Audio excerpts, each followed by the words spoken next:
So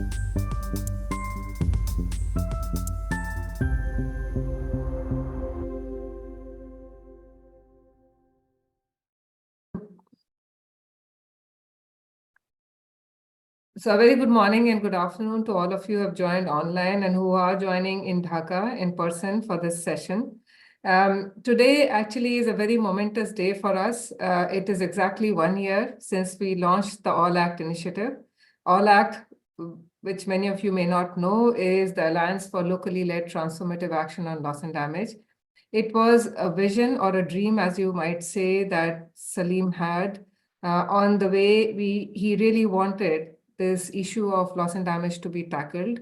And that's with that vision, we launched this initiative exactly 1 year back.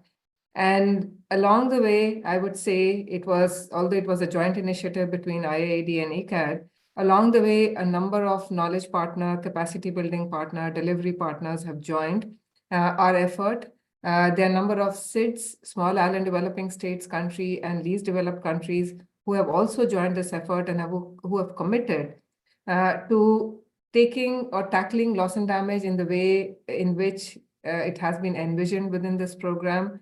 What this program or this initiative is about is to see how we can best optimize and harmonize the existing sources of funding for delivery of plans which are developed bottom up by the community for a comprehensive risk management.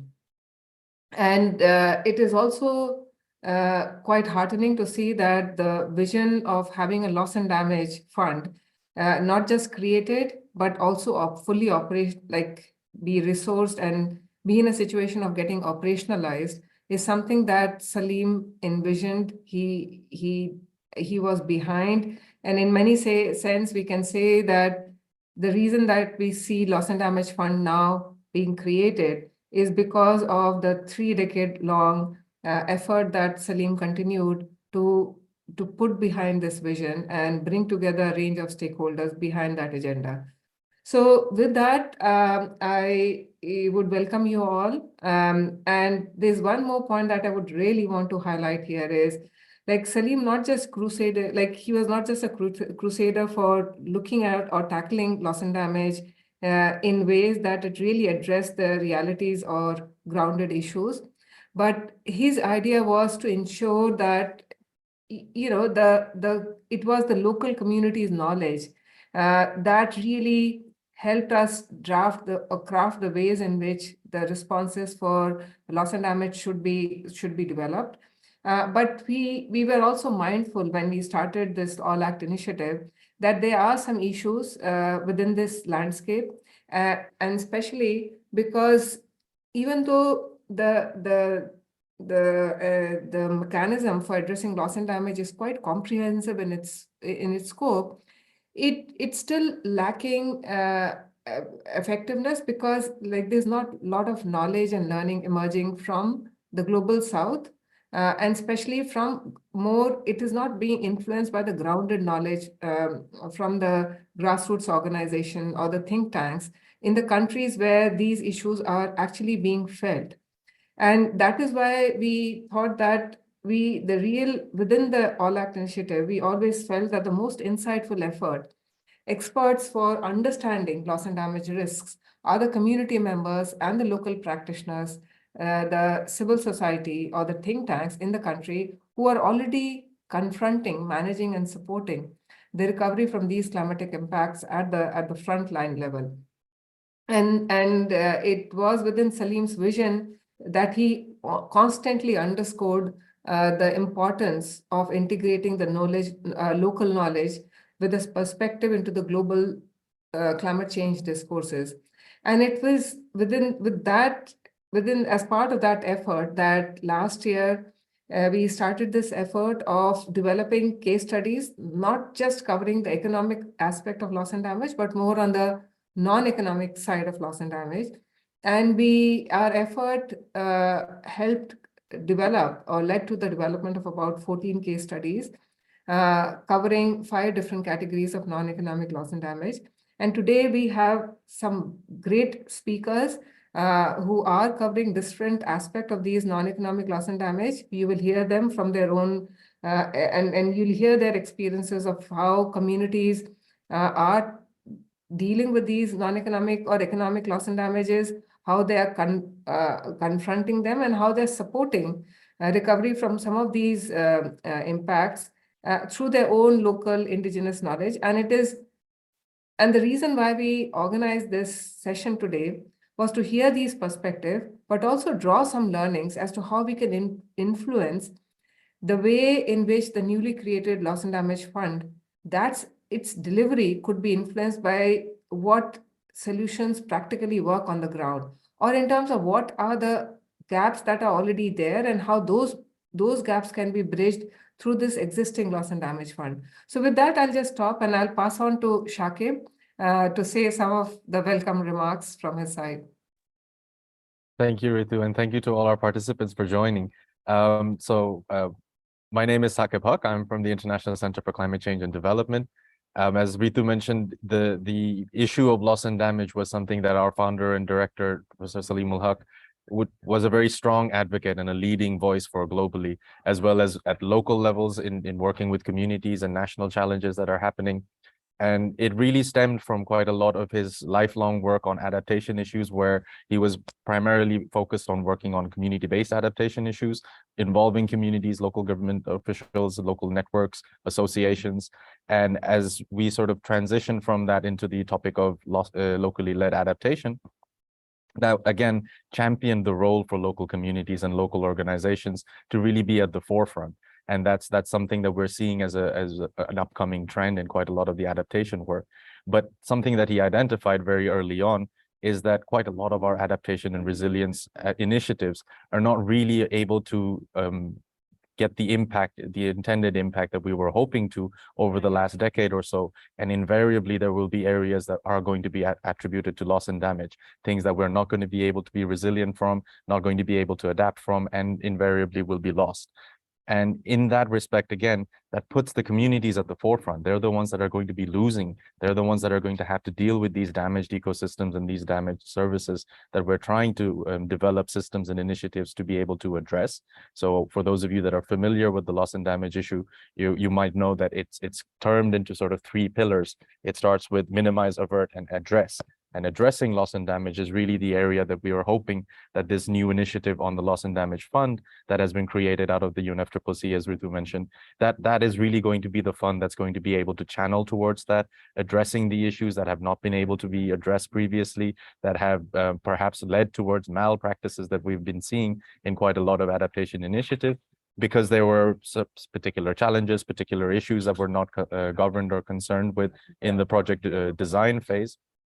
And addressing really requires a whole of society approach. And it really means about putting the forefront of communities to have leadership, to be able to empower them, to be able to take the initiatives that they're already doing. So it's really a misnomer to say that the capacity building needs to happen at the community level. It's about capacity enhancement. There's a lot of initiatives that are happening that are locally led, using indigenous knowledges, local practices, but they're not being enhanced or supported adequately, which leads to quite a lot of these initiatives not being successful, and hence loss and damage being the issue that becomes at the forefront. Addressing that should be reassessing that, going back into addressing these local practices and local indigenous knowledges that are very, very context specific, but lead to good outcomes, lead to good collaborations and synergies with communities, with government, with private sector, with NGOs. A whole of society approach, being able to bring those things together and really address the issues. And hopefully, as we go forward, not have so many issues that are delegated to loss and damage. We don't want every climate impacted area and climate vulnerability to be pushed to the very brink of loss and damage issues. Ideally, we would be able to be adaptive, resilient, and really find a new way of being able to address these challenges that we're coming with, having to face with in these climate crisis.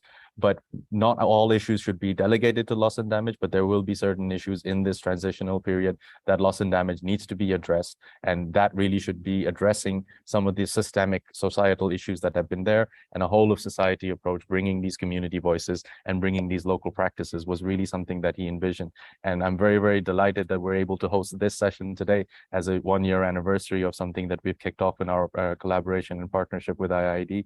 And I'm hoping to be able to do this as a yearly thing, So please do look out for it, whether we do it within the conference or any other forum. Please do keep in touch with us and follow on with the track of this. And we'd be delighted to have any inputs and feedback from you on how we can take this further and really bring in more people to be collaborative and working on these issues. So I'll hand back to Ritu now. Thank you so much. Thank you so much, Shakib, and really nice opening comment as well, Shakib. We together, IID and ECAD, as we move in this journey forward, we would really be looking forward to more partners join us in this effort, but also we need constant feedback as to how we can improve, how we can reach out to local partners and practitioners more effectively, how we can support their effort. So with that, I will request Swati Chalia, who's a researcher at IID, to kindly take over the moderation of the next session. Thank you, Ritu. As we move on to the next session of this next segment of this session, we invite experts and authors of selected case studies to share their insights and practical challenges of addressing loss and damage due to climate change.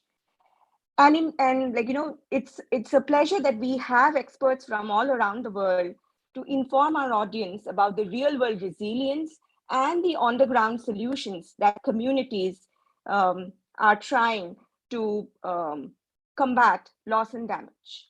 We are thrilled to have 7 speakers today, and we first invite Pratibha CM, who's a researcher from the MS Swaminathan Research Foundation in India.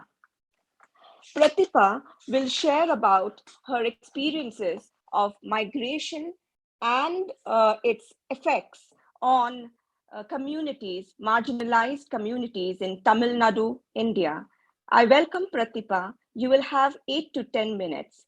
And I also encourage the attendees to please submit their queries in the Q&A chat box. Towards the end of the session, we will try to initiate an open discussion, but in the event of time constraints, our speakers and panelists will respond directly in the chat box to the questions addressed to them.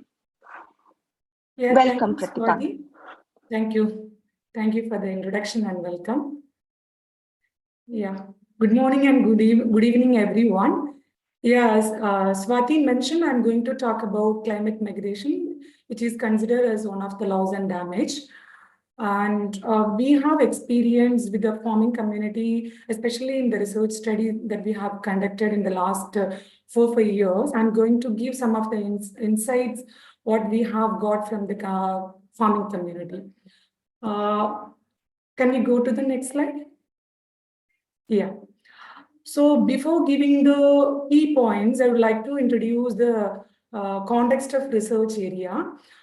We have conducted a research study in India, Tamil Nadu state, Mailaduthurai district. We have focused on the coastal village, Sirkali block, which you can see in the map highlighted in green color. This is a delta region of Mailaduthurai district where farming was one of the predominant occupation before 2 decades. This area is, in terms of climate change, we can say this area is severely affected area during tsunami 2004, and it experiences multiple episodes of cyclone, floods, and droughts, and so on. So since then, since 2004, the area faced severe crisis in farming. So farming become a seasonal and secondary occupation now due to the climate risk and coupled with anthropogenic factors. In addition to this, sea level rise is also a critical climate risk that adversely impact their livelihood and the entire agroecosystem. So we have done the qualitative study using intersectional approach. We gathered a diversified set of information. We conducted more than 56 FGDs and 25 in-depth interviews. From that, we have got some of the important insights that I'm going to explain now. So next slide, please. Yeah. So we found these climate risk are increasing soil salinity and land degradation. Foreseeing the land degradation, farmers have shifted their agricultural land to cultivate shrimp farming.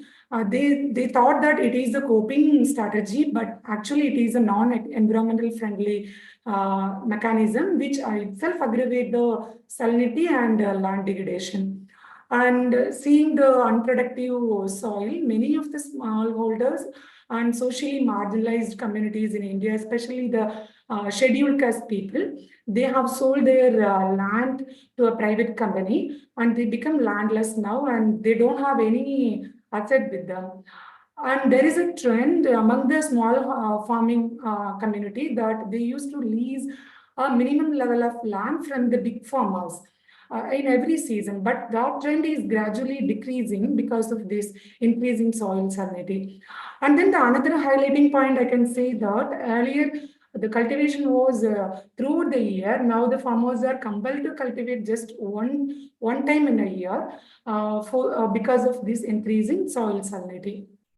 So totally, when we interacted with the farmers, they said, not only it is a problem for farming community, it also affect their entire society. They don't even have good drinking water for their own purpose.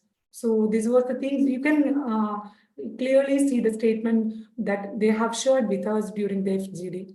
So can we go to the next slide? Yeah. So what happened in the cropland and production? When we take the census of India data, we observed that in the table itself, you can understand in 2011, 35% of land is reduced, total area under cultivation is reduced. And in 2020, as per Gram Panchayat revenue record, 52% is noted. So it is evident that every year it is gradually decreasing and the farmers are unable to cultivate as like they did in two decades back. And they mentioned that salinity is the main reason to cultivate commercial crops like cotton. Earlier, they have cultivated only food crops. Next slide, please. Yeah. From this figure, we can also understand the production capacity of their village. We observed that cropping intensity has reduced from 300% to 100% within last 2 decades in more than 90% of the farmland. So from the figure, you can also understand, see, till 2000, they were able to cultivate in 3 seasons. At first 2 seasons, they cultivated paddy, and the next season, 3rd season, diversified crops, including vegetables and pulses. Whereas after 2000, they are not able to cultivate in all 3 seasons. Only 1 season they cultivate paddy, and remaining area season they keep their land as fallow. And wherever the borewell water is available, they cultivate cotton. And this is very least portion of the land they have borewell facility. In most of the area, they leave 2-season land as fallow. So this is the huge threat to their food security. When we see the data, not only the land, but also the production, it is gradually declining in that particular village, which itself shows us the particular village and the entire community is threat to the food security, and they are not sustainable in this way. Next slide. Yeah. So this is the map that we have drawn from the data, where you can see the red color highlighted area is a highly saline affected areas. Adjacent to these are the areas that are adjacent to the large scale shrimp farms. As I mentioned already, the shrimp cultivation is a newly entered occupation here, and most of the farmers are shifted their land to prawn cultivation, and that itself aggravates the soil salinity, and the entire land is prone to high soil salinity. And the farmers are unable to cultivate in these red color highlighted area now because those areas are fully occupied by prosopis trees, and the small farmers and the marginal farmers are unable to uproot these prosopis, and they are not in a position to cultivate anymore in these areas.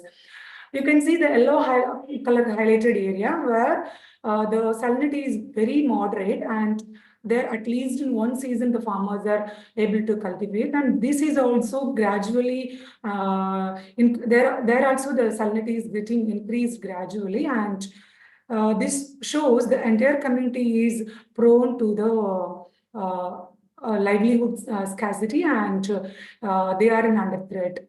Not only livelihood, but also the food security. Next. Yeah, so when we see the condition of the farmers now, they are able to get only 1 month work, less than 30 days of work, when compared to more than 150 days of work they had earlier.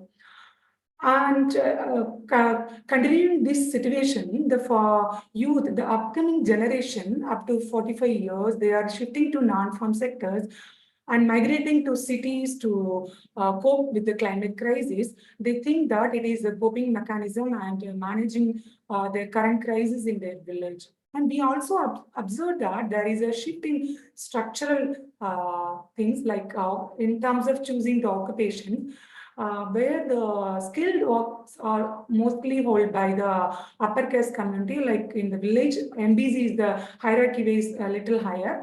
And the lower caste, like scheduled caste, they are engaged with the unskilled work. In the graph, you can see mason and temple construction workers that needs more skilled work. So most of these areas are occupied by the upper caste people, male, whereas the gray color helper to mason, those work are handled by the lower caste community. And in terms of overseas migrant also, you can see the upper caste community people are dominating here, and only in this spinning mill labors, where some of the female unmarried girls are migrating from the SC household to the nearby cities within Tamil Nadu, and seeing the growth, and some of the lower cadre, economically lower cadre people from the MBZ also started to migrate. So overall, this says that this climate migration aggravate the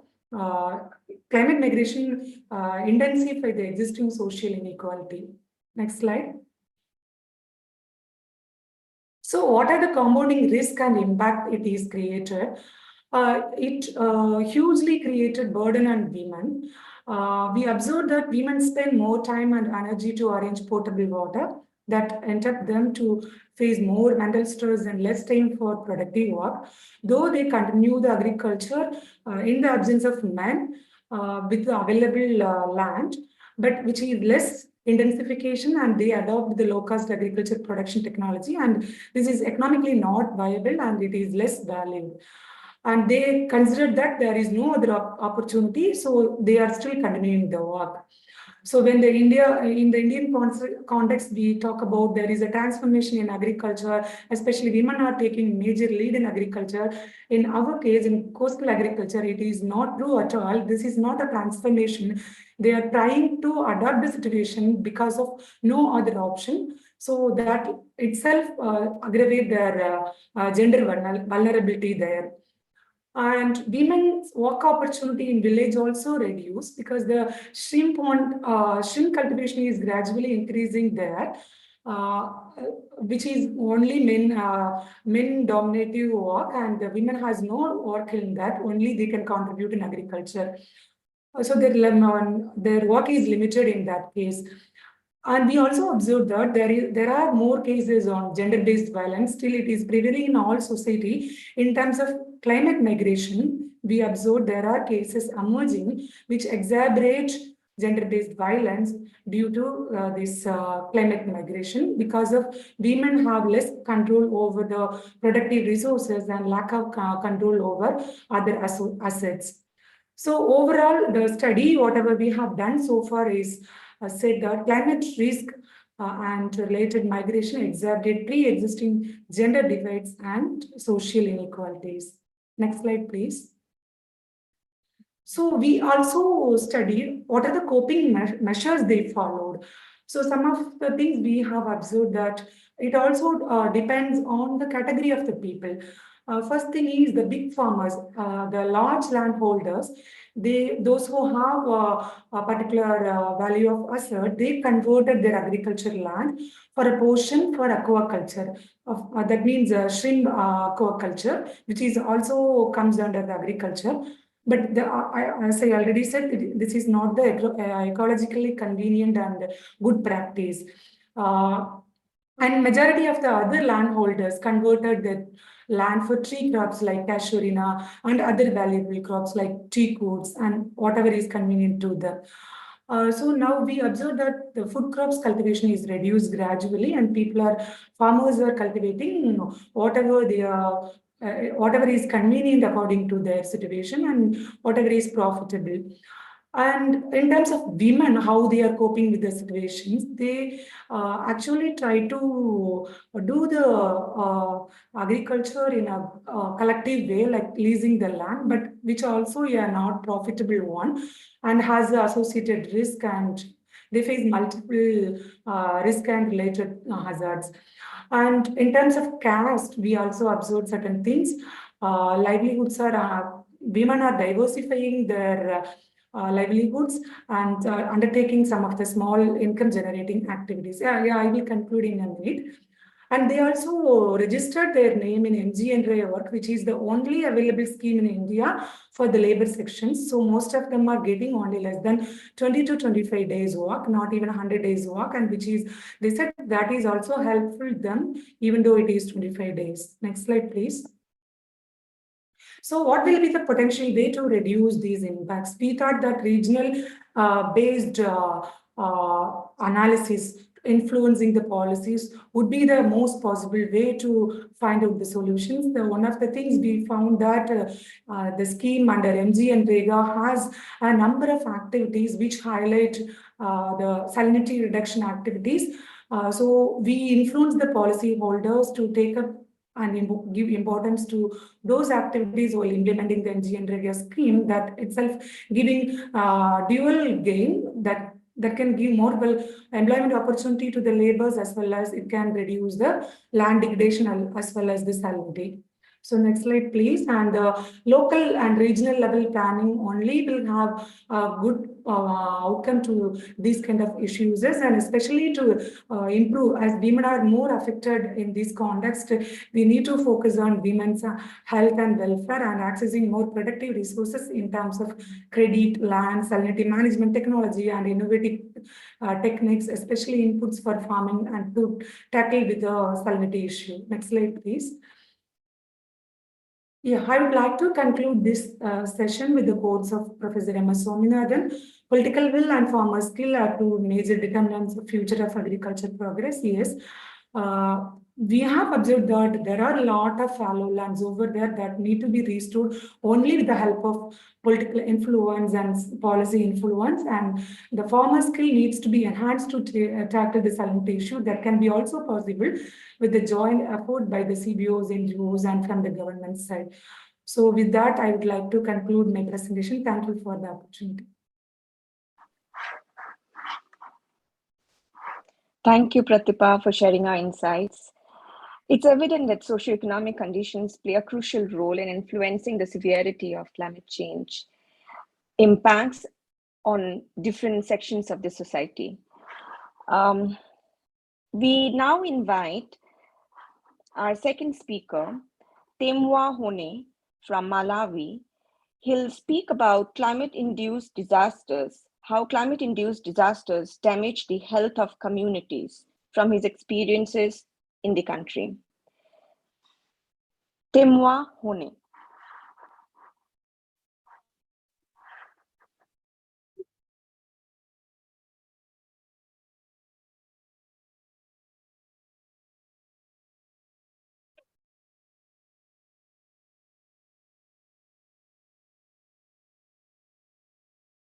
Hello, can you hear me?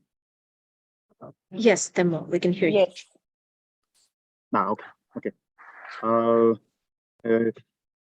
Thanks so much, everyone, and I'm really honored to be here to present to you the issues in which that I did as one of the 14 authors in the compendium that IIED was looking on non-economic impact, non-economic loss and the damages caused by climate change. So the title of the as you can see on your screens, I do a case study on I did a case study on climate-induced disasters damage the health of communities in Malawi. Next slide, please.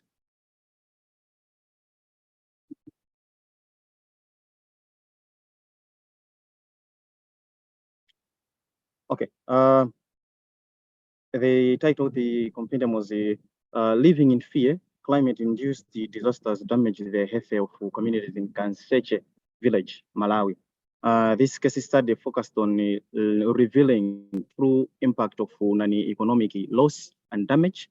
These include post-disaster depression, post-traumatic stress, post-traumatic stress disorder, anxiety and fear, physical, psychological, and the educational impacts on children and the communities in Kanseche village. This is in Chikwawa district, southern region of Malawi, that were caused by floods, hailstorms, and the raging water runoffs induced by the cyclones.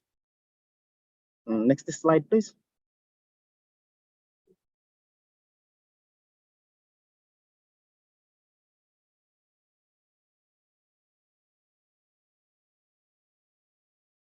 Yeah, so since January 2019, Malawi has been hit by 7 major cyclones, with each one inducing floods that have wrecked the homes, damaged the homes, washed away crop fields, and killed people and livestock. This area, the Kanseche area where I went, has been hit hard by those floods, among other effects of climate change that have increased in frequency and intensity in recent years. The picture to your right, that is one of the community members that lost his home. He was just trying to see if he can find some of his belongings under those rubbles. So to continue, the January 2022 floods was among the most severe rapid climate events in Malawi before the disastrous second period of 2023. Next slide, please.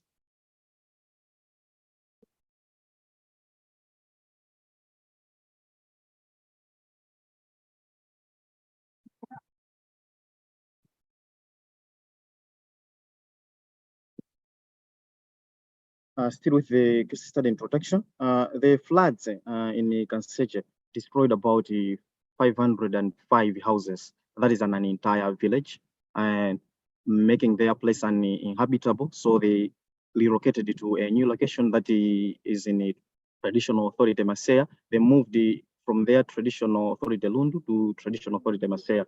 As of now, it is now 2 years. They are living in makeshift shelters while facing an uncertain future. You can see from your on the right of your screens, that one is one of the people, Stena Lajimu, that I interviewed during my visit to the site. You can see the makeshift. You can really appreciate the state condition that people are living in. Next slide, please.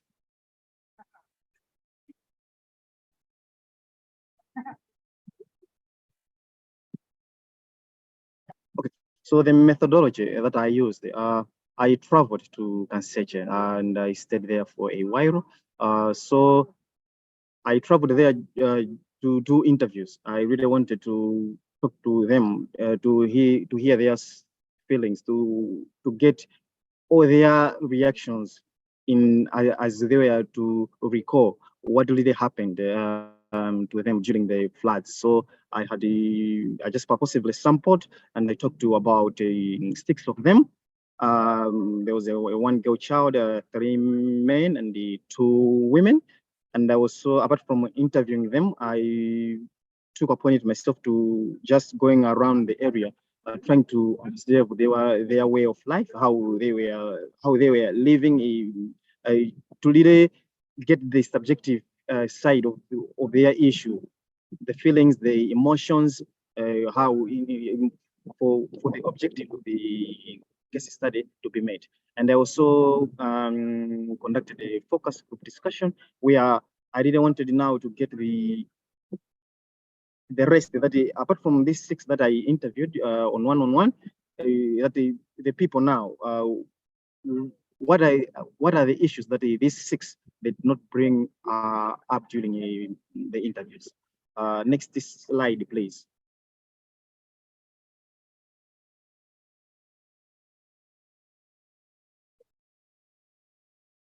Now the key findings. My case study found the mental and physical health impacts on the 2,380 people of Kanseje village. This is an entire village in Chukwawa, Malawi. After the deadly floods swept away their area, as after they were displaced. So the first thing was that it was really confirmed that these people they've been displaced and they experience a post-traumatic stress disorder and anxiety. And the other thing that was visible, even from the way they could recall the tragedy or what they went through, you see they could tremble. There was fear. They were overwhelmed by fear. For example, men, it seems they couldn't have the guts to take risks or even to go again to rebuild their lives because we are not at this district is not well placed. We may working hard, we can still bring back what we lost, but we will end up losing them again because the floods took away the years of development and the hard work like before. Next slide, please.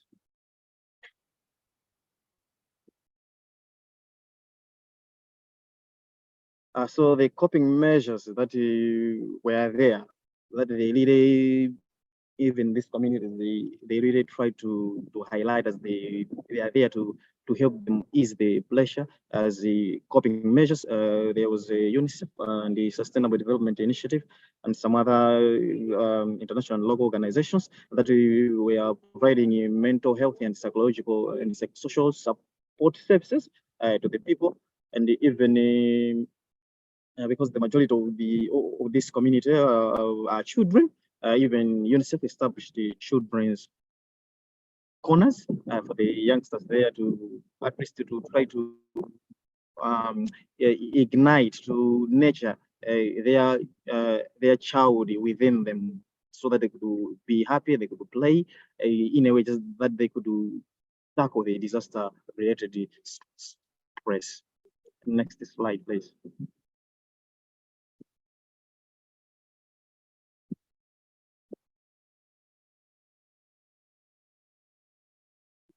So support is needed in the future.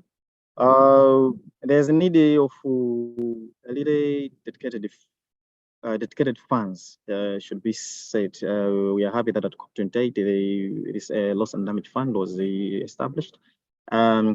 So this fund can be through the international support to compensate the poor communities for the loss and damage caused by the climatic shocks and the most affected because like in Malawi, Malawi is one of the developing countries that contributed the least to the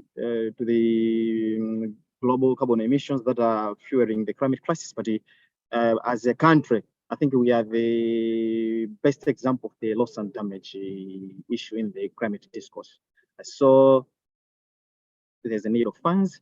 And the other thing is, the second thing is the displaced communities, it is item they should be supported with all their basic needs, including where they could be empowered economically to sustainably recover and rebuild their lives. You can see on your right, people have been here for this is now the second year, but they're still living in the makeshift. And people are even failing to come forward, even to help them build good infrastructures. You can see on the frame to your left, there is a tent there. Those tents were provided by UNICEF, but they are they are also being worn out because of they have been there for a while. I think those are for temporary. But now they are using them as the permanent homes. Next slide, please.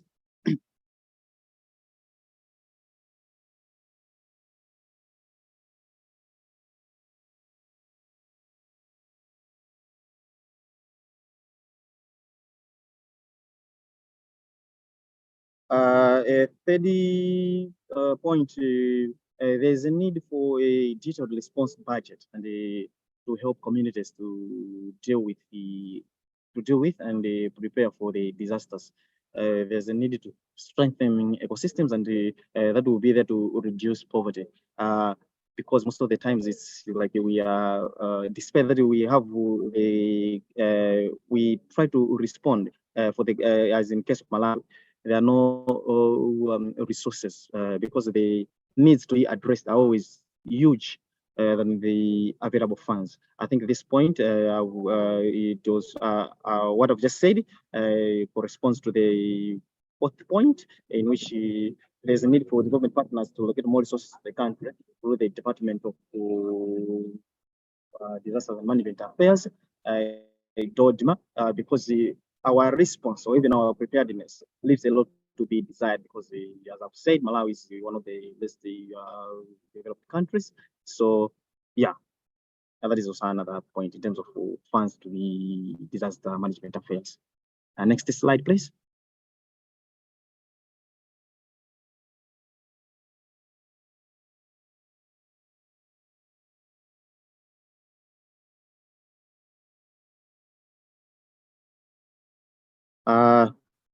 Before I say my thank you, I saw the photo in your left. That's the. I just want to show you how the disastrous the second spread was to the people and the need for really to have the loss and damage support. Thank you so much.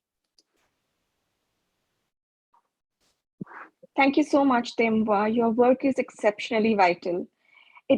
It emphasizes how recurring disasters contribute to the not just economic losses, but non-economic losses like mental health issues. And it'll be interesting towards the end of the session where we discuss how support mechanisms can catalyze the implementation of loss and damage strategies. I now invite our third speaker, Frederick Andrew Shija, a communication practitioner.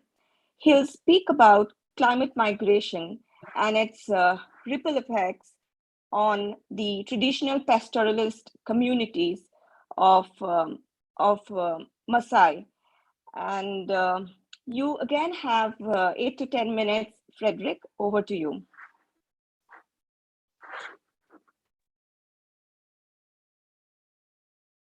Thank you so much. Good morning, good afternoon and good evening to everyone. My name is Frederick Ndushija, a communication practitioner living in Tanzania, and I've done the non-economical case studies, which with the title of Climate Migration, the Ripple Effects of Drought in Longido District, Tanzania, which shows how Maasai community become the climate migrants and capturing the evidence of non-economic loss damage in Longido in Tanzania. As before we indulge to the next slide, the format of my case studies was a video documentary, and it was a very good, nice journey, and I would like to invite you to watch and learn and see on how the Maasai community became the climate migrants and see the evidence of non-economic loss damage in Longido, Tanzania. So I welcome you all to indulge in this journey and watch this film. Next slide. Next one. Yeah. No, the previous slide. Yeah, you can pray it so everyone can watch. Welcome, everyone.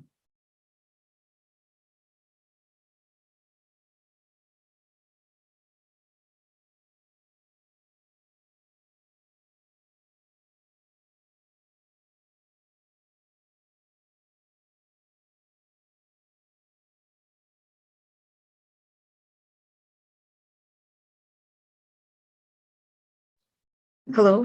Hi, Frederick. So it's not playing from our end. So do you want to share the screen and see if it plays from your side?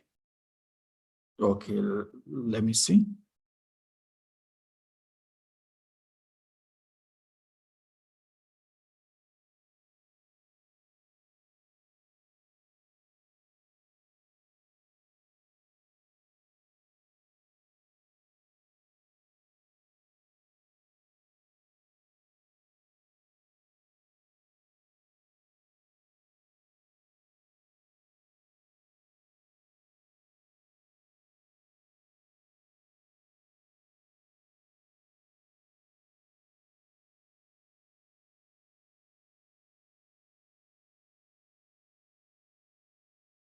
Can everyone see?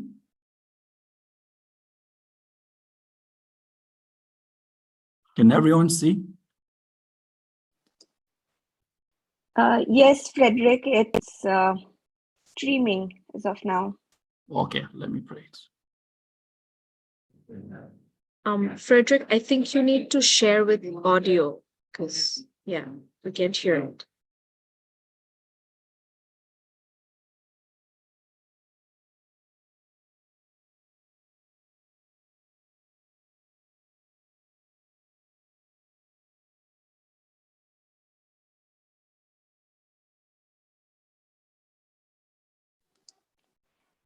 Frederick, you might want to unmute yourself. That will probably help us hear if there's any Yeah. sound. So, Frederick, I think you need to share with audio. You have to cancel this share and then you have to reshare it with audio setting.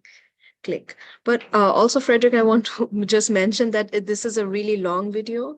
So if you want to show a little bit part of it, because your entire talk is 10 minutes, so it would be good to showcase a brief version of the video.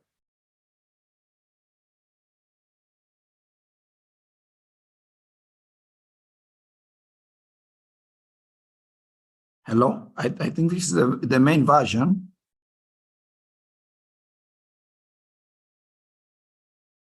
Hello?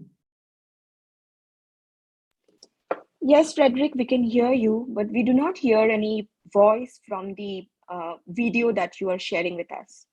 Okay.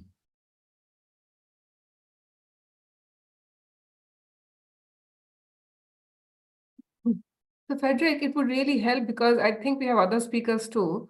I Why don't you just narrate like what, as we see the video, you can continue narrating. Oh, so I could narrate what I see. I think we'll miss some point of it. Wait, let me see on my settings if there is an option to see if we can.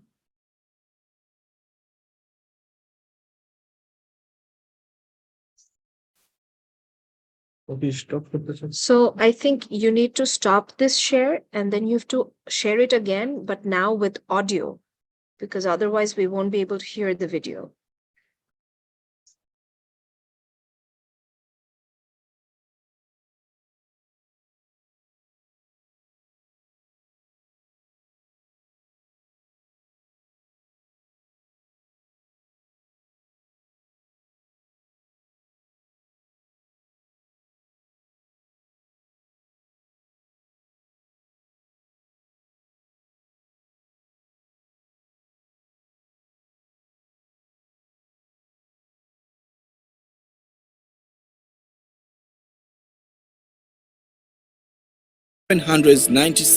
Longido district is located in Arusha region.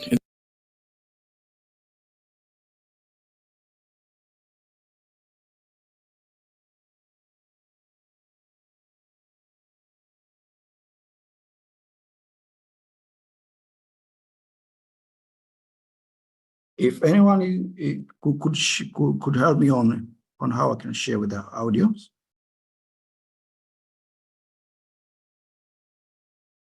Hello. Hi, Frederick. We would have really wanted to, see your video, but given that we have time constraint, would you mind just narrating the story with us?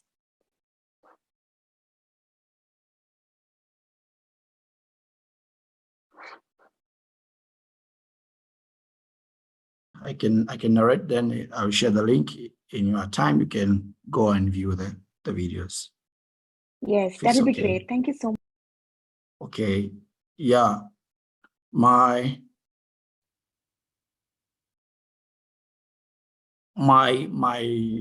case study was based on the Longido districts, on showing how they experience social avail as a result of climate change, which has led to forced migration and displacement in the villages of Longido.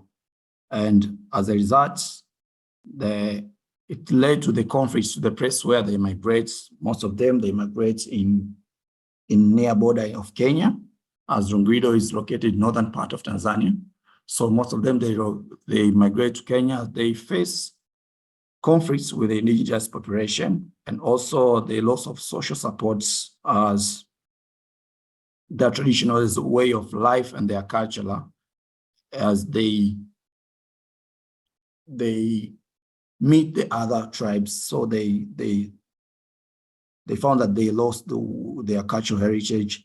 And also there was a physical and also and mental problems, as you know, for the women, since there is a lot of drought, there is no water, and the animals, there's no food for animals, so they found themselves, they're traveling a long distance to find pastures and waters. So even for the women, they face more challenges as to take care of the children while the environment is too harsh for them. And the prolonged drought led to the loss of fertility and land soil, and the human activities such as overgrazing allocated cattle and destroy the natural vegetation. And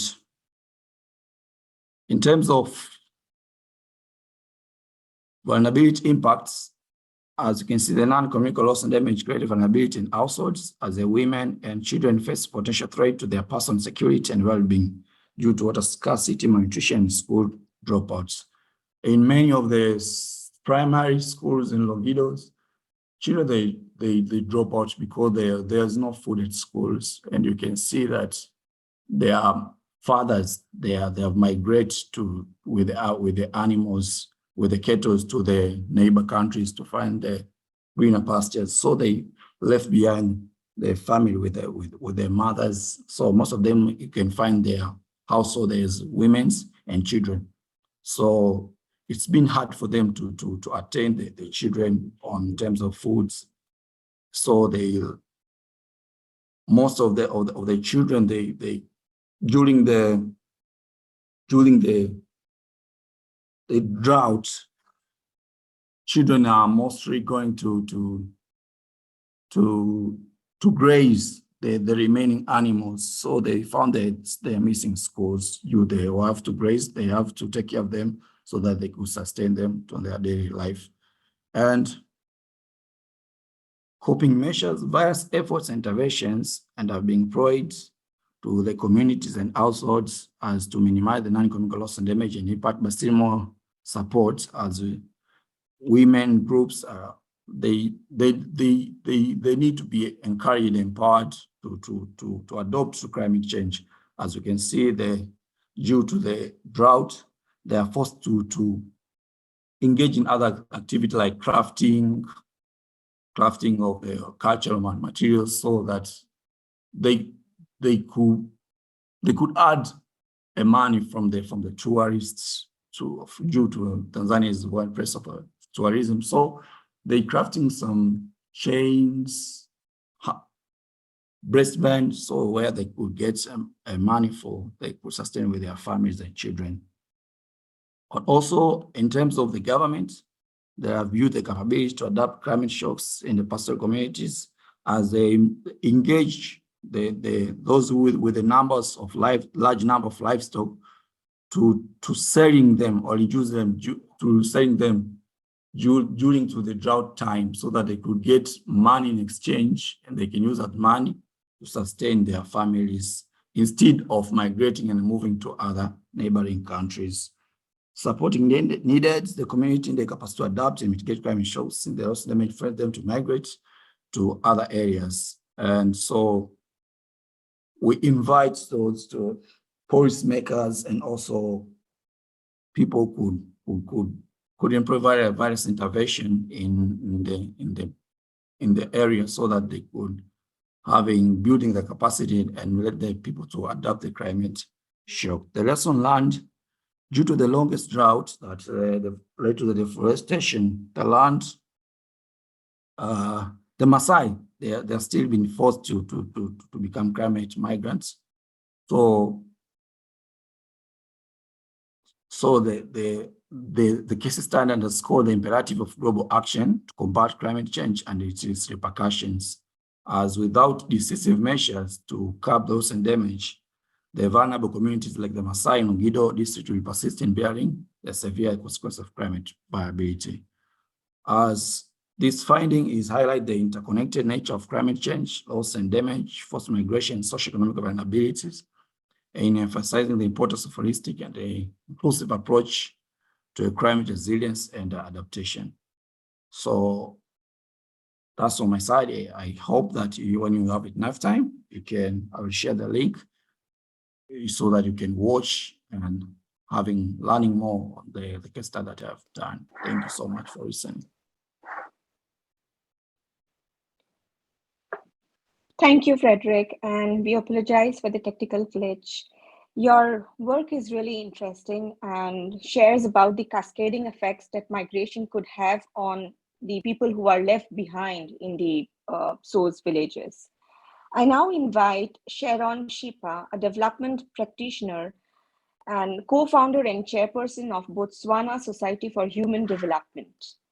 She will share an interesting study about a World Heritage Site and Ramsar site in Botswana and how communities are facing climate-induced impacts in these areas. Sharon, you have around 8 to 10 minutes. I'll request the speakers to respect the time limit as we have around 7 speakers and a panel discussion thereafter. Thank you so much. Sharon Shipa.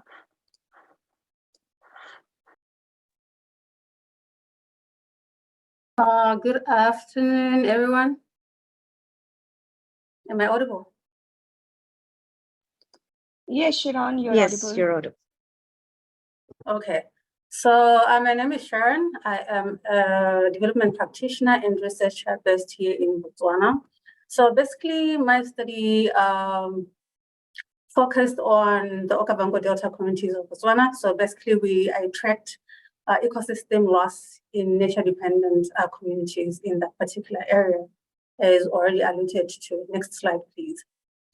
So the objective of the study really, next slide, please.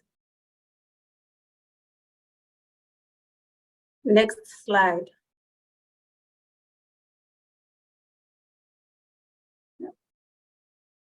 Okay, I think my internet is acting up. But anyway, the objective of the study really was just to examine how Okavango Delta dependent communities are affected by climate change loss and damage. Specifically, the study focused on community-based tourism operators because the Okavango Delta, as we've already had, is a Ramsar site, a World Heritage Site that has contributed greatly to our country's GDP. And so the communities that I focused on based within and along the peripheries of the Delta, and you can see on that map, that's the Delta right there. And I focused on the villages that are colored, the green, the blue, and I don't know if that's pink or what. Yeah, so those are the villages that I went to and did some interviews there to just see what's going on in terms of the effects of climate change. Next slide, please. So this study really was motivated by the fact that the Okavango Delta, of course, is water body of international importance. But the biggest issue for me was that it significantly contributes to the livelihoods of the communities that reside in that particular place. Next slide, please. The reason why it contributes to the livelihoods of the people is not only because there's water there, but there's also wildlife, there's fish, there's birds, there's all sorts of plant species that people use as their primary source of livelihoods, fish for eating and stuff like that, and plants such as peppers for producing goods such as baskets, which they resell to tourists and make a little bit of money for themselves. So really the Delta has, like I've already said, has been contributing to our economy for a very long time. But also in 1989, like almost 40 years ago, our government came up with a community-based natural resource management strategy, which tried to ensure that communities around the Delta were also included and they could benefit from the tourism that is happening in their communities, so that the tourism does not only attract international investors who could only benefit while local communities do not benefit. Next slide, please.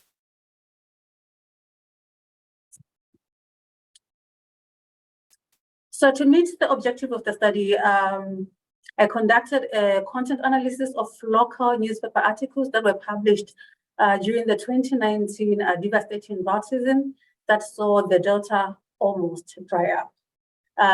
The Delta really gets most of its water from Angola. Botswana is a semi-arid country. We don't get that much rain. Our rain is extremely unpredictable. So if it doesn't rain in Angola, that's another country, we don't get as much water into the Delta. And also there are developments that are happening in Angola and Namibia. These are the two countries that water passes through before it can come to our country. So we receive like 250 trillion gallons of water annually, but sometimes we don't get that much. And also bear in mind that because of climate change, we lose almost 98% of the water to evapotranspiration. So though there is water within the Delta, you find that people can't actually access water for bathing or drinking because it's not enough. And then, of course, to ensure that there's a rigor when addressing the research objective, analysis and the eventual discussion of the study itself was triangulated with 28 key informants. So I interviewed 28 community-based tourism operators in the various villages that I've shown you. These were purposely sampled. Next slide, please.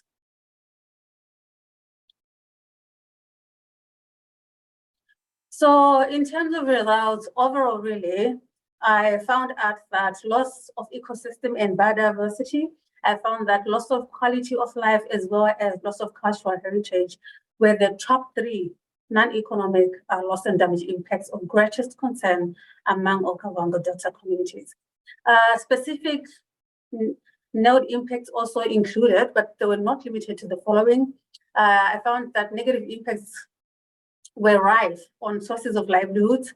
For example, community-based tourism operators could no longer give tourism excursions, such as boat rides, etc., or because rivers had dried up and wildlife had relocated. So when a river dries up, like you can see this Boro station, this is a river in Boro village, but it's completely dry up. When it's full, you can't see that fence there. You can't see. That's a little bridge there that people use to cross over. When it's full, sometimes that fence is flooded. So it's like 1.7 meters deep or something. It's one of the shallow places. So sometimes when it's full, you can't see. But right now it's like super dry. And that village has now become a ghost village. People have relocated to other villages and they have left it. So number two, I also found that traditional occupations and gender roles, including fishing, cattle rearing, crop farming, were also affected, which translated to food insecurity. As you can see from the picture, if there's no water, there's no fishing, and you can't farm because usually people farm along the river banks because, like I said, Botswana really, we don't get as much rain. Next slide, please.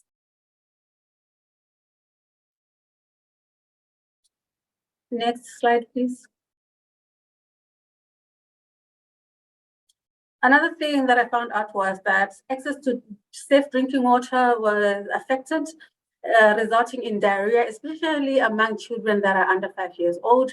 And some children have lost their lives. They died due to diarrhea and other issues.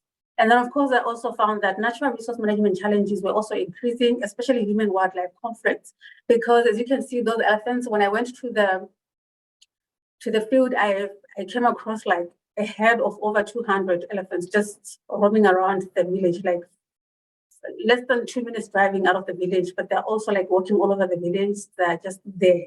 So people can't even walk around freely in their own villages. So I found that the elephants are moving from their own place into villages because they're competing with humans for food, and they're also competing with humans for water. So all of this has resulted in mental health problems among the members of the community. Next slide, please.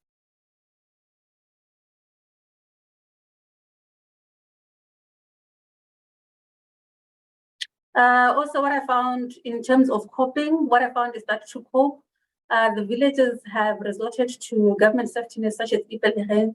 They can't plow, they can't fish, so they get temporary employment, which is like a month. You can't really do anything for a month, and then you'll be unemployed for the next month. People also abandoning their farms. They're reducing the number of cattle. They are plowing less because they're afraid that elephants will come and eat or destroy. People also migrating in search of water, especially to community-based tourism operators. As you can see in that image, what I saw when I went to the field was that these people that are camping here, they've been camping since 2019, and they're still camping even now. They're relocated from villages such as Daradzao and Boro, and they're here in Downer. I also found that some people relocated to towns and cities in order to avoid human and wildlife conflicts. Others were killing the wildlife, and others were starting wildfires just in an effort to intimidate elephants. Other people in need of water, they have resorted to digging wells or boreholes, while other people are strongly relying on government water supply. Next slide, please.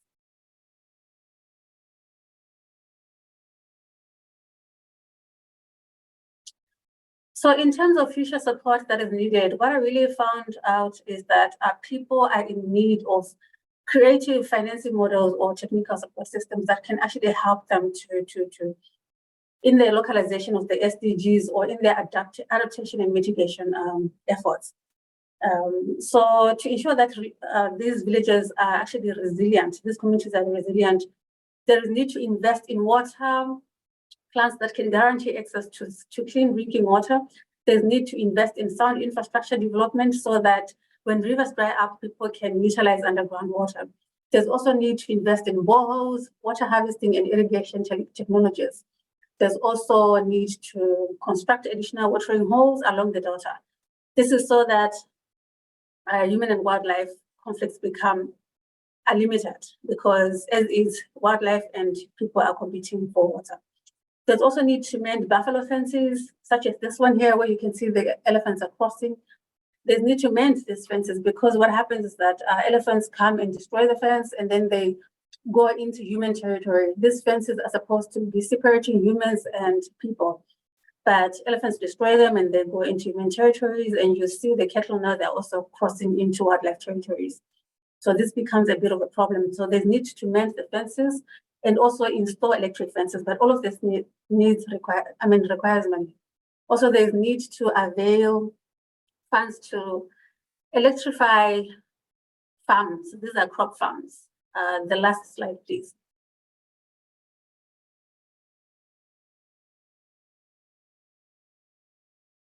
So in conclusion, what I can just say is that there's also just need to invest in the diversification of sources of income. We need to upskill people, to equip them so that they can make a living in other ways. They can't depend on the Delta anymore. There's also need to invest in the provision of technical assistance and training programs for community-based tourism operators so that they can build their own capacity to adapt to climate change impacts and implement sustainable practices. There's also need to avail small grants programs that can empower communities to implement their own climate change adaptation solutions. One of the speakers who spoke earlier was talking about indigenous knowledge systems. So these small grants can actually help communities to actually look into their own, century-old traditional systems of conservation and see, okay, what is it that they can borrow from what they've been doing for a long time that they can actually use to now conserve and actually adapt to climate change, because they also have solutions, but they do not have the money. So thank you so much for this. What I can just say is that if communities are going to adapt, if they're going to become resilient, there is need for them to be supported financially, because they also have solutions, but also modern science needs to be taken into consideration. So there's need for education. Communities need to be educated on climate change issues. Thank you so much.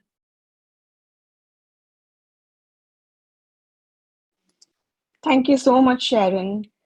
Your work actually shows the complexities that climate change and the pre-existing conditions could have.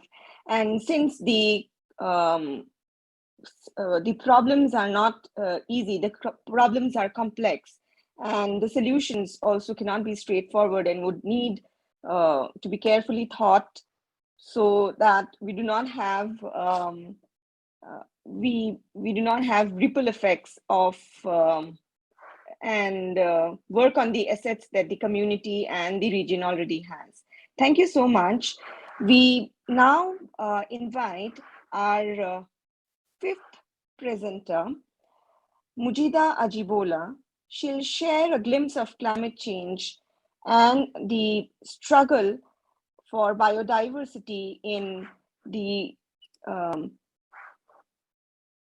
Tafa local government area of Niger State. Mujida Ajibola.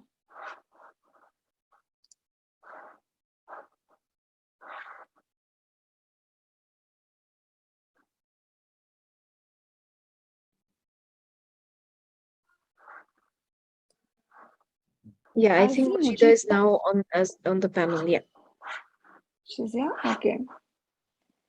We welcome you, Mujida, and you have everyone. around 8 to Hi, everyone. 10 Good minutes. afternoon from Abuja, Nigeria. Yes, sorry, I've been having a bit of connection issues. So if you don't mind, I want to crave your indulgence to switch off my video so that I can maximize the quality of the connection. Is that fine? Yeah, that's okay. No problem. Thank you.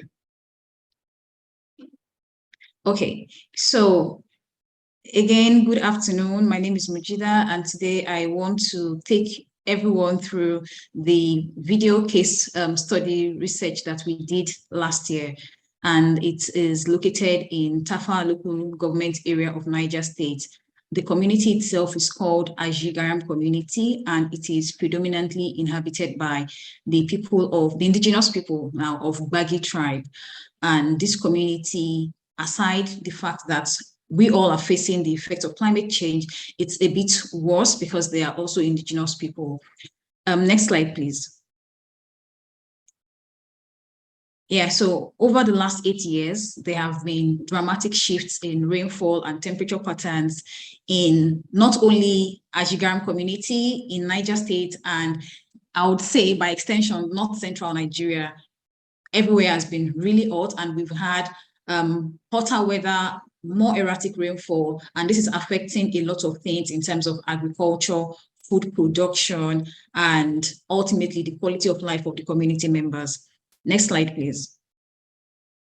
As you would see in this slide graphs here, the temperature and rainfall patterns of Niger State, where Ajigaram community is, in the last 10 years have been really unstable, and sometimes you see that it has also been dwindling, and because of that, malnutrition has also increased.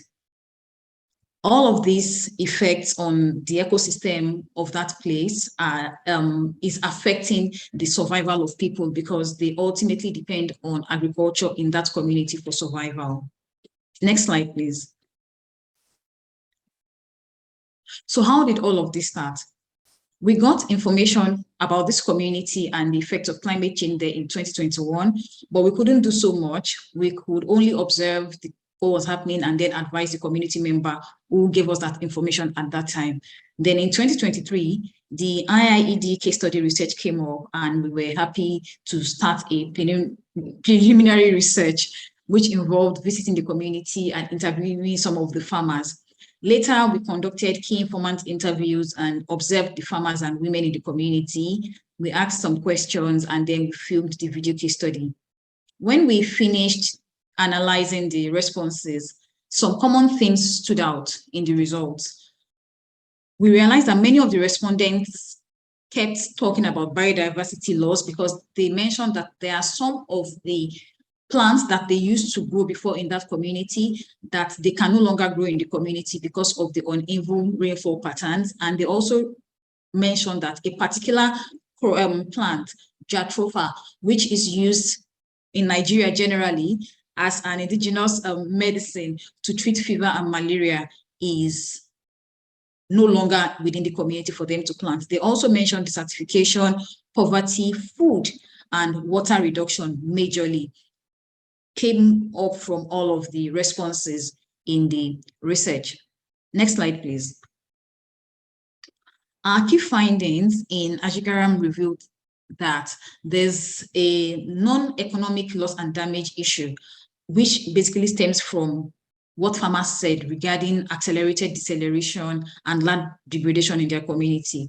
They reported that there is reduced food production, and the water basically that they use, as we can see in the picture, the river, which is the water body that takes care of that whole community, the locality, has dried up. We can see it has been reduced to something very little, and we can already see the end here where the two men are standing, and at some point it becomes like a muddy portion, and initially it was a river. So we see how the river has been drying up, and this is putting more pressure on farmers because there's no water to allow the plants to germinate, and it's also affecting households. Because of this, households are having issues accessing good quality water for drinking, cooking, and other household chores, which also has an effect on girls' education and all of that, because women and basically females in the family are majorly responsible for these primary chores. Again, the reduced food production is really having a high effect on the community because it is affecting the food production and it is causing shortage in their community. Next slide, please. Now, remember I said the community is an indigenous community and they are also low income in that community. So because of that, they don't have access to very basic infrastructure. And this is also means that they have limited access to resources, education, and finances to be able to adapt well to the changing climate. For example, we can see here that their school has been affected by erosion, and that in itself poses like a health and safety risk to students who attend the school and their teachers as well. Again, they are not able to, because they are low income community, they are not able to implement sustainable agricultural practices, at a commercial scale, which further deepens them in this vicious cycle of poverty, and they will become more vulnerable to the adverse effects of climate change. Next slide, please.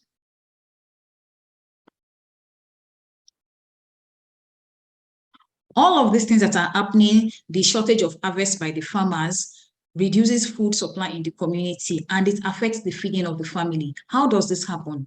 Some of the farmers, in fact, most of the farmers in the community, they eat from what they harvest and then they sell the remaining proceeds. So when this happens, they have to naturally split the reduced harvest now between the food that they will eat in the house and the others that they are going to sell so that they can be able to afford other necessities.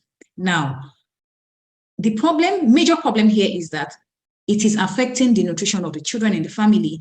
And because of that, the women who are already disproportionately burdened by social conditioning that says, oh, women are they are the primary caregivers, they are the nurturers and all of that.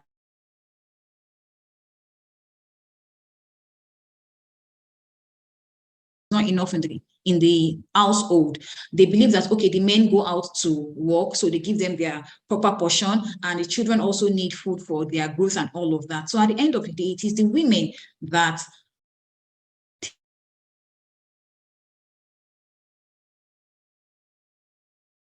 children are going to continue facing risks of malnutrition, which will have ripple effects on their health and educational opportunities. Now, next slide, please.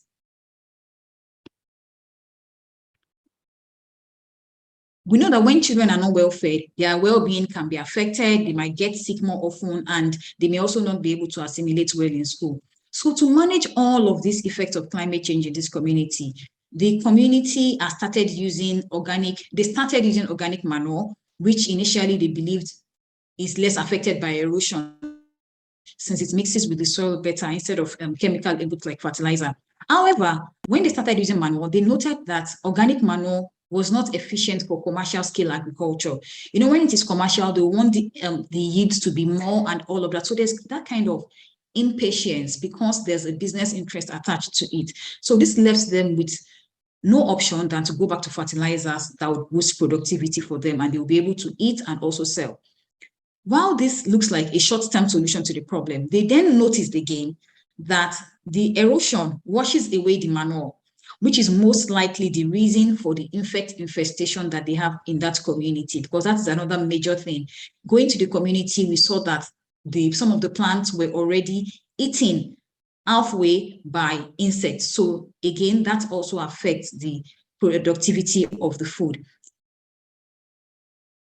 Maybe if they had organic manure, it would have somehow worked as a biological control to the predator. But now they have to go back to chemical farming. So without any external support for these people, the food situation will continue to dwindle and the biodiversity is going to be affected. Don't forget the plants that they used initially to treat, because it's a low-income community, that they used to treat fever, because we're in West Africa and we always, like, malaria is one of our major diseases, or let me say sicknesses that affect children mortality between the ages of 0 and 5. They use this plant to treat malaria, and it is no longer available in that locality. So next slide, please. So right now, the people of that community have learned, or let me say they are beginning to learn from experience, from what is happening to them now, that there's a connection between human activities and climate change, and they are now willing to adopt climate smart agriculture as a way to adapt to the changing climate if they find it efficient enough to satisfy the commercial needs of their occupation, which is agriculture. Next slide, please. Yeah, so what we feel can work in this kind of community to help them adapt and build resilience to all of this changing climate is first, climate resilient agriculture. Because it's a community dominated by agriculture, there should be investment in drought resistant seedlings to make up for the water that is not available, and pest resistant seedlings as well, so that the insect infestation is not going to affect the yield on their farms. And again, we hope that we can get climate smart agricultural inputs that can enhance food security for them in this community. Another thing is water security. Since there's no water on the farm and there's no water in the houses as well, they basically rely on the rain, which is not available all year long. Don't forget, right now we even have uneven rainfall patterns. So drilling boreholes for these communities, for farms, is going to help mitigate the impact of the shrinking rivers on the farms and on at the household level. Another thing is, another thing that can help here is to ensure that there's community education, because right now the people in the community, they are learning from experience. Initially, they were not informed about climate change so much, or except some very few people who are educated in the community. But right now, they know that there's something prompting all of these changes they are seeing.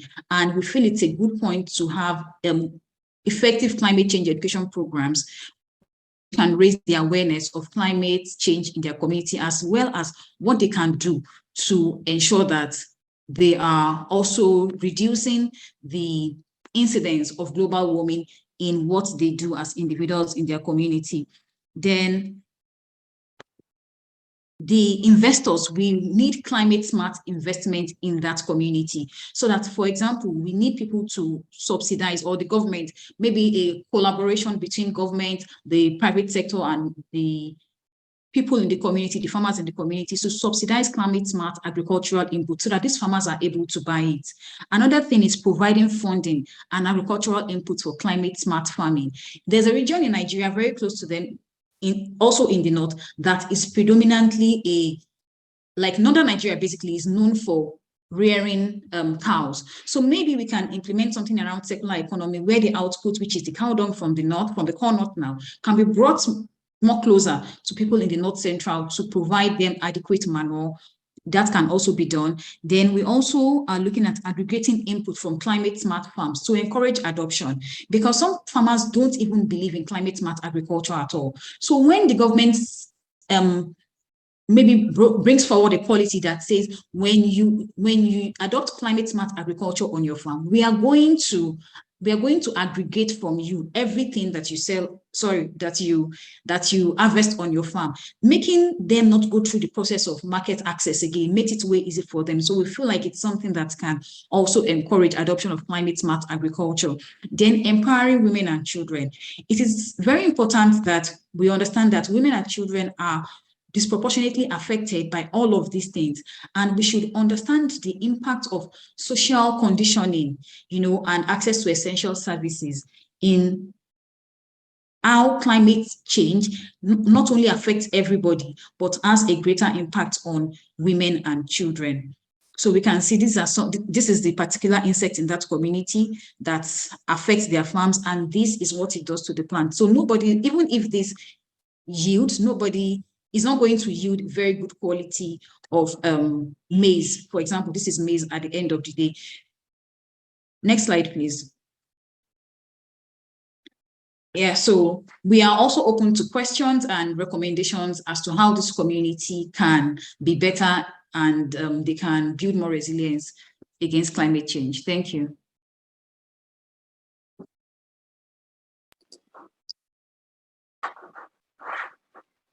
Thank you, Mujida, for your presentation on how communities' poverty and inadequate infrastructure worsens the impacts. I now invite Abdul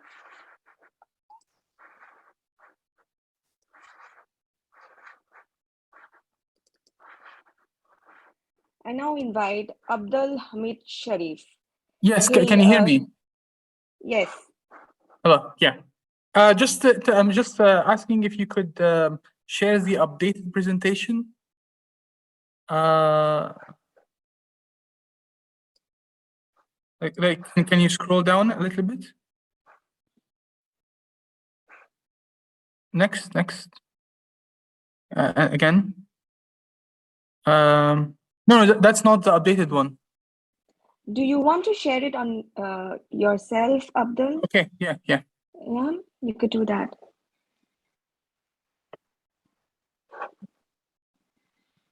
Just a second.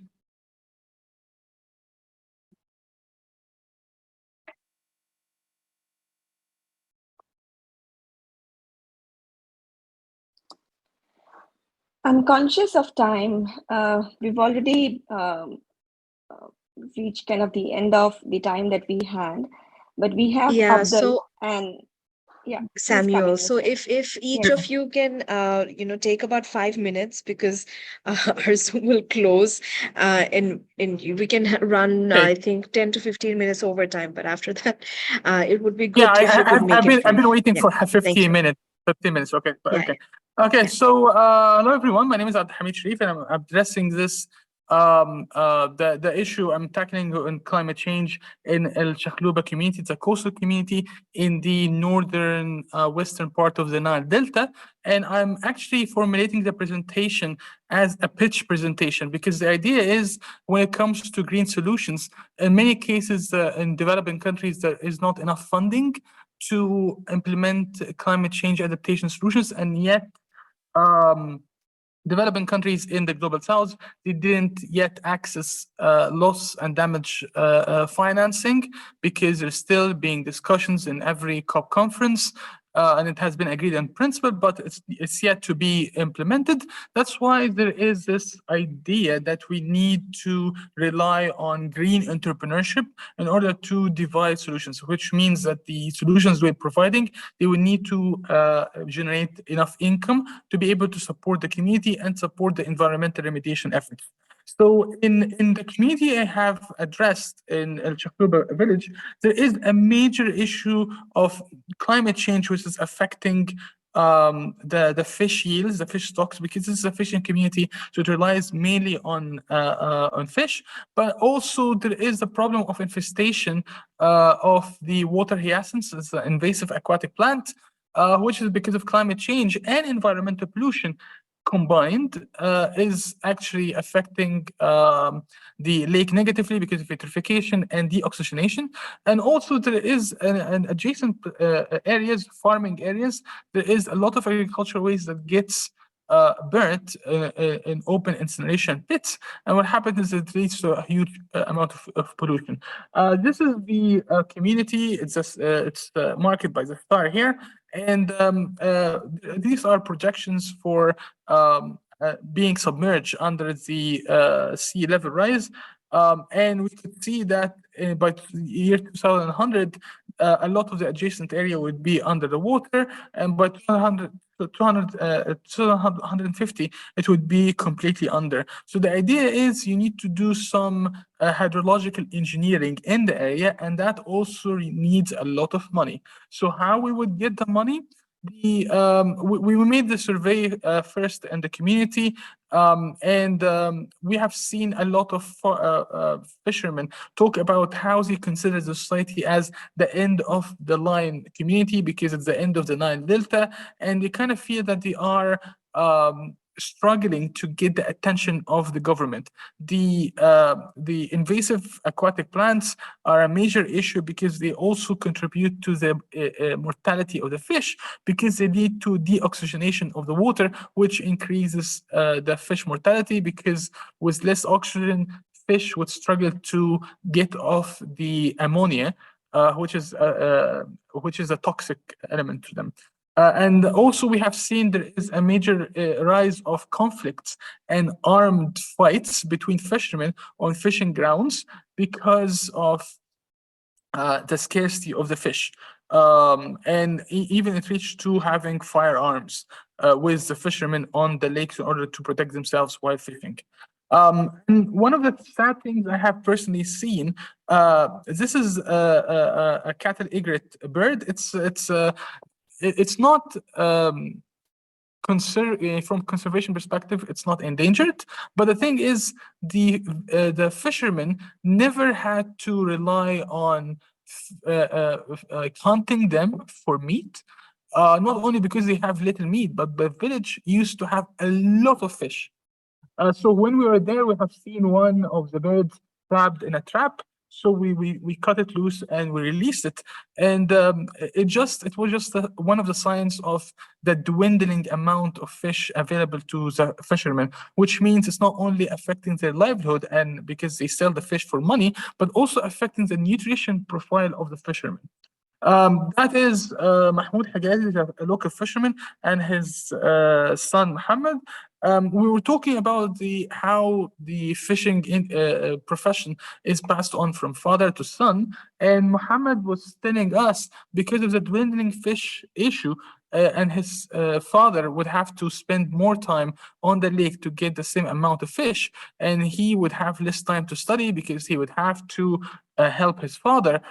He's saying that I love the lake, but I can't stay here when I'm older. When I'm older, I would have to leave to find better prospects because the lake cannot sustain us all anymore.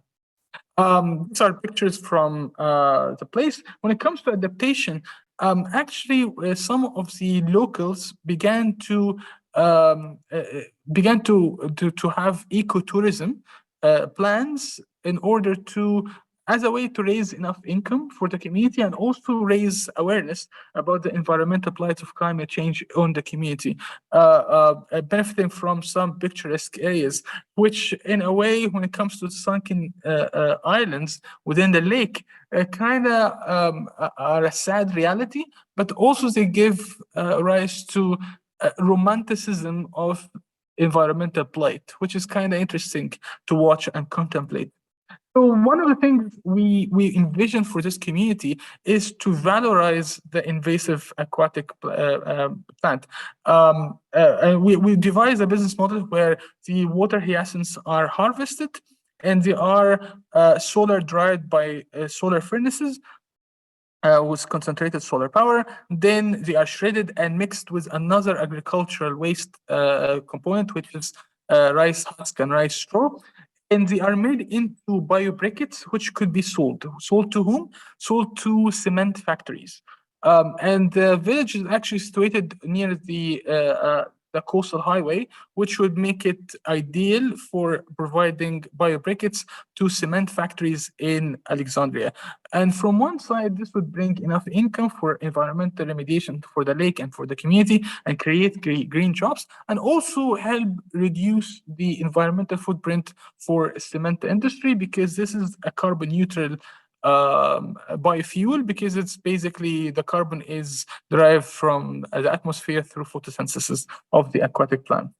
And there is a huge amount of water hyacinth stock. So basically, this is a renewable source for biofuel and doesn't compete with any food production. Actually, when it's removed from the lake, it leaves room more for the fish, which would actually increase food production from fish. Because of the time, I'm trying to like skip the target customer and the market size and the competitors. These are basically the sustainable development goals we are looking at. And we actually calculated the carbon savings from the products. Like with only 2 tons processed per day, we would have around 40,000 tons of CO2 equivalent saved when it comes to environment, just by a simple, low capacity, low tech, low financing project for 2 tons per day. Yes, that would be more than 40 tons of CO2 savings per month, which actually, if we implement carbon credits, that would be an additional income for the village. Basically, these are a couple of products, but the thing is, these we envision for the future, because at the beginning, the community at the village doesn't have the technological know-how and doesn't have the funding in order to develop these products. That's why we're trying to start with the biobriquettes, so that we could generate enough income and retain some capital that would allow us to further industrialize based on the water hyacinth economy, basically. This is basically the financing. We actually ran the numbers, and it would make profit, and I think it would be back in around 4.17 years, so basically around 4 years. And the reason we tried to pitch this solution as such, and actually it won Climathon Cairo last January, because we wanted to raise awareness, and a major part of the environmental awareness nowadays is actually coming from the startup ecosystem. So my advice to everyone around here, all the experts working in their communities, try to tackle the rising green ecosystem. Not only to generate income for the communities you're serving, but also generating awareness for the community.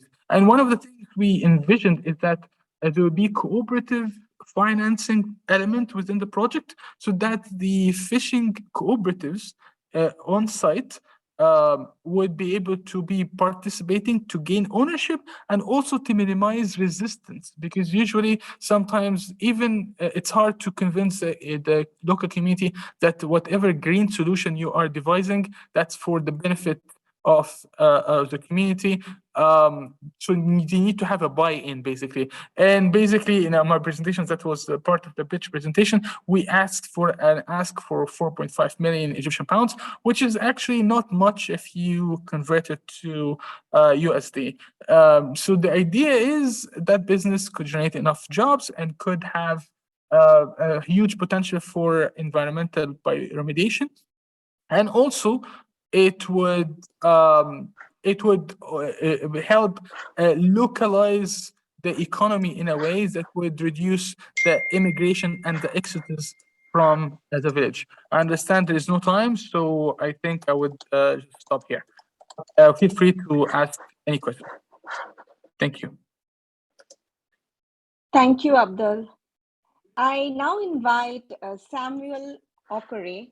He will share with us the experiences of the recurring climate impacts in the Makako community of Lagos. Over to you, Samuel. I'm sorry, we only have very little time left, and we'll be able to give you, we would have loved to hear more from you, but you just have only 5 minutes. Really apologize for that. Oh my God. Okay. I hope we can be able to make this work as soon as possible. So thank you so much. Good morning, good afternoon, good evening, everyone wherever you're joining us from. My name is Samuel Okore, and today I will be sharing this case study with you. And part of what I hope to get out is to stir up some proactive measures in you to also take action in addressing climate change, induced loss and damage in climate vulnerable communities, particularly those who are most vulnerable to climate change disasters. Next slide, please. Okay, thank you. So this case study focuses on the Makoko community. Is an urban slump in Lagos, southwest Nigeria, and is located at the Lagos mainland. And this case study looks or delve into highlighting the complexities of non-economic loss and damage in this community, which exacerbate climate change induced disaster. And the research methodology we used for this particular case study is participatory research methodology to obtain unfiltered first-hand data, because I believe personally as a researcher that the best way to get data or the best way to tell a story is to be part of that story, more like being part of the community. And that is what I was able to do, to observe directly from a first-hand and first participant point of view to know what is actually going on in the community. Next slide.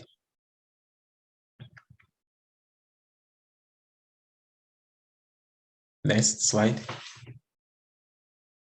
Okay, good. So the Makoko community and residents are particularly vulnerable to climate change in the disaster. Please go back. Oh my God. Go back. Go back, please. Go back.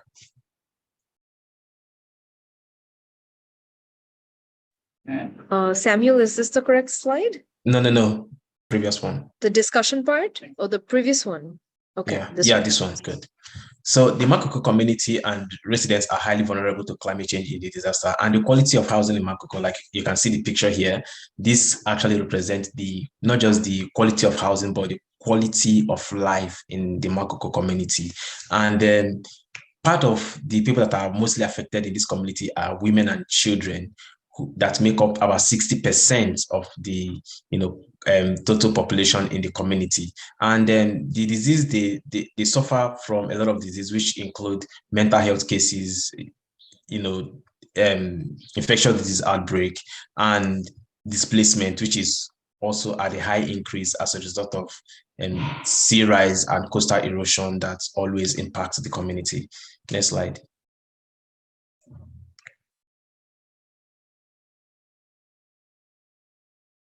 So the key finding during this case study that I was able to get, having had some discussion with the paramount rulers, the youth, and even with the children in the community, we found out that there is high infant mortality and mental high infant mortality and mortality rates as a result of lack of healthcare facilities in the community. We also found out that the community is made up of over 86,000 residents, and these 80,000 residents are highly vulnerable to climate change and disaster.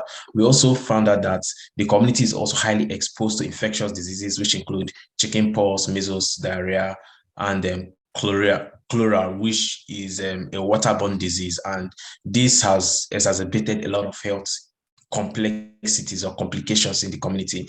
And the community lack waste management approach and wash practices. Wash means water sanitation and hygiene. That is wash, water sanitation and hygiene.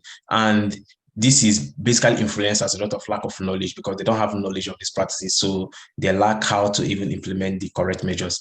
And there's a great deterioration when it comes to mental health. And they have little, in fact, there is not even little, they have no support from the government, according to the responses I got from the respondents. Next slide, please.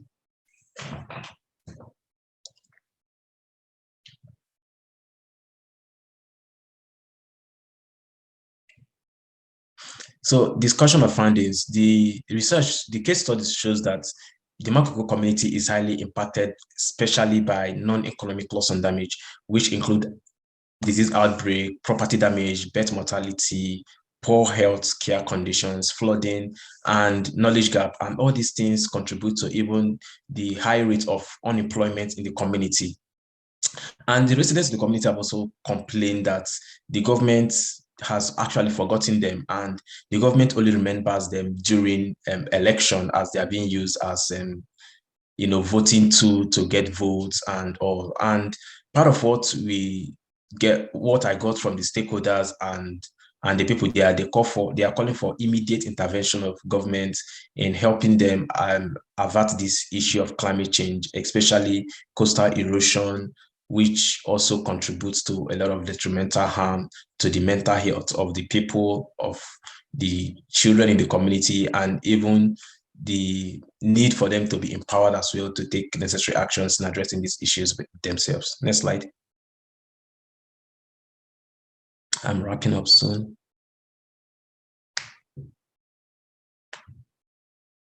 Next.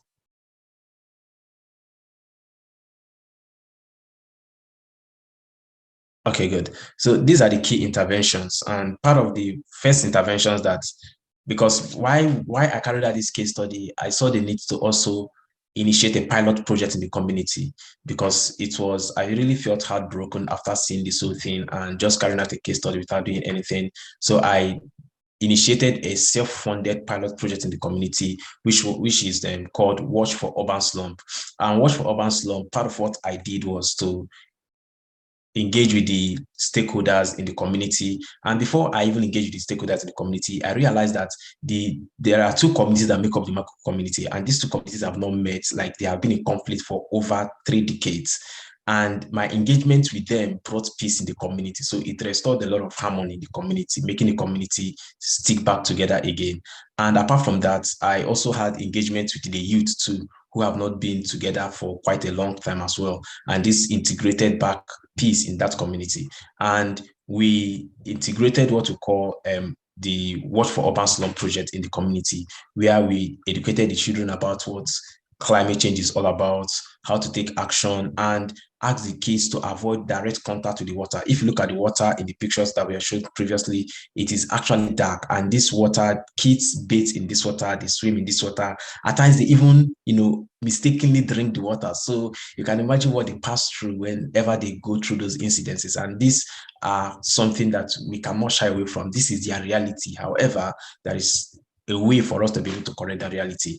And part of what we see as more intervention will include capacity building on risk reduction and preparedness, watch literacy, which is the Watch for Urban Slump I just talked about. So it needs an upscaling process where we carry out some drainage exercise in the slump itself, and even install some mobile toilets and the waste management facilities for them in the community. And another issue is healthcare delivery and easy accessibility. So the community actually don't have any healthcare system, and there is need to establish one, which should be and easy to access, or a gets to access healthcare facility in the community. And like I said, healthcare waste management facilities is actually needed in the community to facilitate waste management, reduce pollution. Next slide.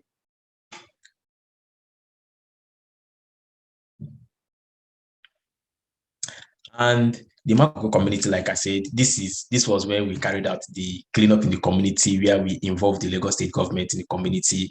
Like I said, I carried out the case study, and this is more like a case study, then incorporated with intervention afterwards from my own personal end. And we did a lot of cleanup in the community. The community has not actually had any cleanup for the past 1 decade. Like, they have not had anything called cleanup because the government, like they said, abandoned them. So there's nothing like waste management at all. So when I brought up this initiative, they all agreed to it. They even supported to get this aprons we are all putting on. So they are the one that even sponsored to get it. And I donated a lot of materials to them for subsequent cleanups, just in case, like, I don't get to come back to initiate the cleanup, they can always do it themselves. So apart from doing the cleanup, but the sustainability approach was also embedded in the heart of the people, that they can be able to do this themselves. Next slide, please.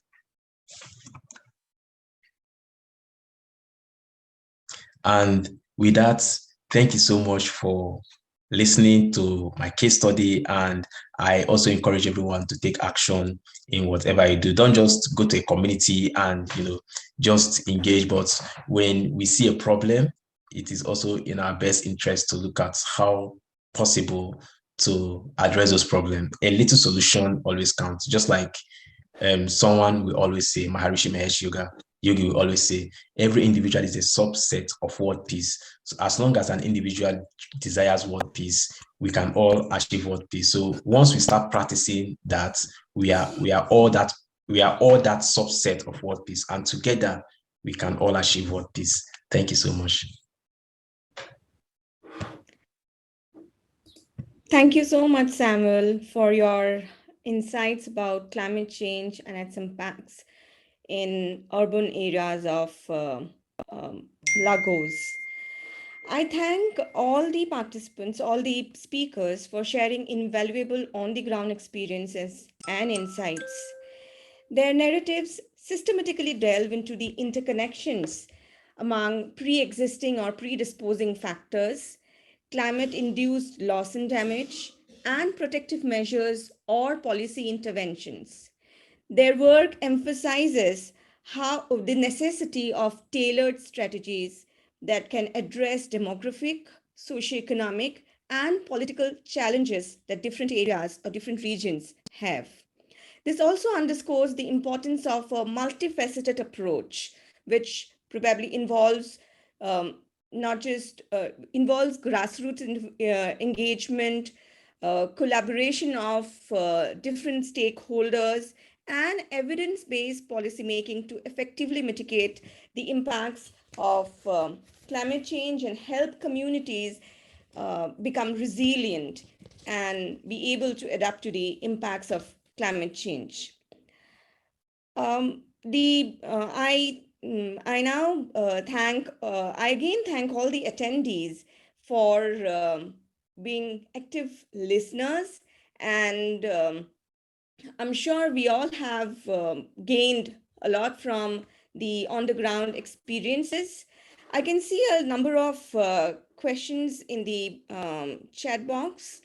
In case most of them are answered, in case we're not able to answer, the panelists have not answered some of them, we'll see how we can, take this ahead. And as Shakib in the initial part of the session said, that this is an ongoing process. So please look out for future events and future interventions in this platform. Thank you so much. Wish you all a very good evening, good afternoon, in whichever part of the world you are. Swati, if I can come in for a bit. So if everyone can just open your cameras for a bit so that we can take a quick photograph with all the panelists, that would be wonderful. ওরা তো কথা বলতেছে না, আমি তো চুপ আছে।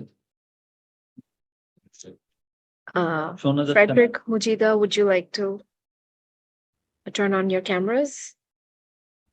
শুনছি না। Great. Okay, so on 3, 2, 1.